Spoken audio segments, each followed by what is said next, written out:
Welcome back, friends. Welcome back to our homestead.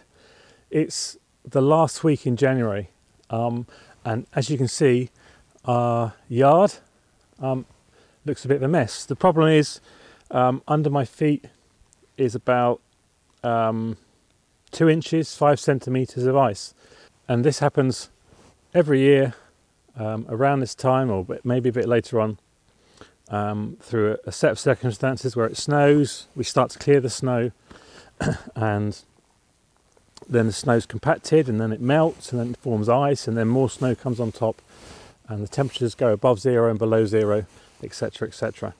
The only reason I can stand here now without falling onto my backside is because I've got spikes on my shoes. So what do we do about it?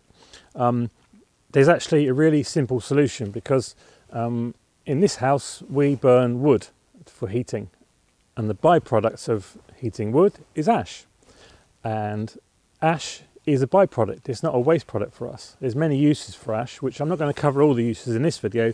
This video is about this, the ice. And ash is predominantly calcium and phosphorus and some other minerals which are good for the soil, but what we're interested in is the potassium, because the potassium is also a kind of salt, and that melts the ice to a degree. But its other quality is that it's a desiccant, and that means it attracts moisture and it's very dry. And by applying it to the surface, it turns a very, very slippery, icy surface into a surface that we can walk on with just regular shoes without spikes.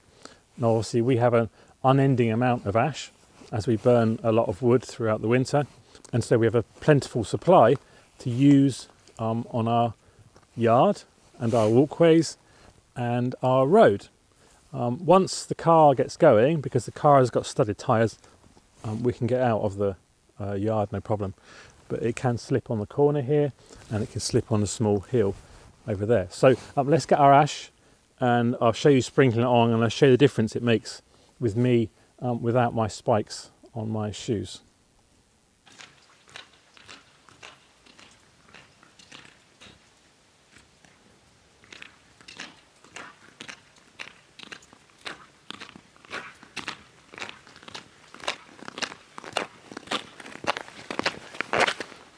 These are my spikes.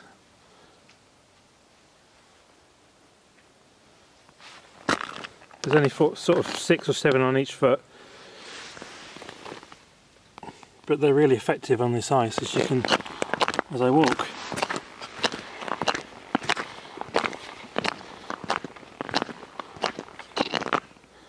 You can hear them gripping. So here's our bucket of ash and a spade to distribute it.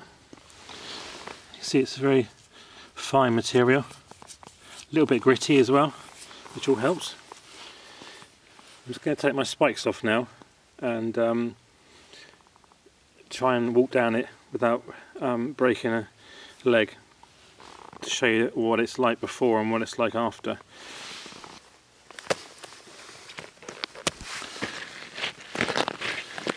So this one, I've still got my spikes on my right foot, and my left foot I took my spikes off.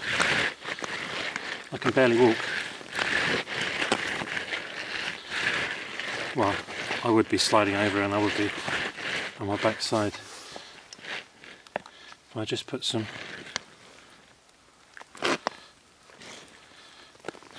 down, instantly see the foot grips. It's amazing stuff, the ash. Makes a massive difference. So what I'm going to do now is do the rest of the path, and then I'll be able to walk up and down, and my family as well, in safety.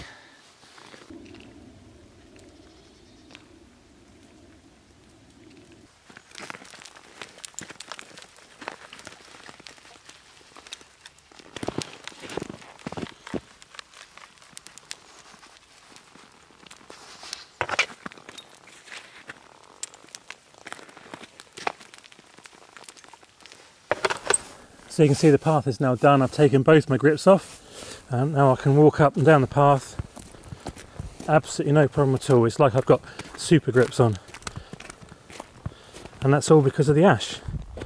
Free, environmentally friendly, using up what some people consider a waste product. It would have gone in, you know, other parts of the country, in the world, sorry, it goes into landfill, but not here. We use it in the winter for this, and then in the summer for gardening, which I'll cover in a different video.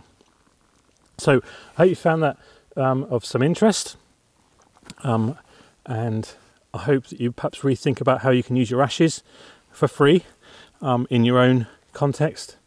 And this is how we survive in winter with the ice, and how we stop any emergency visits to the accident and emergency room at the hospital.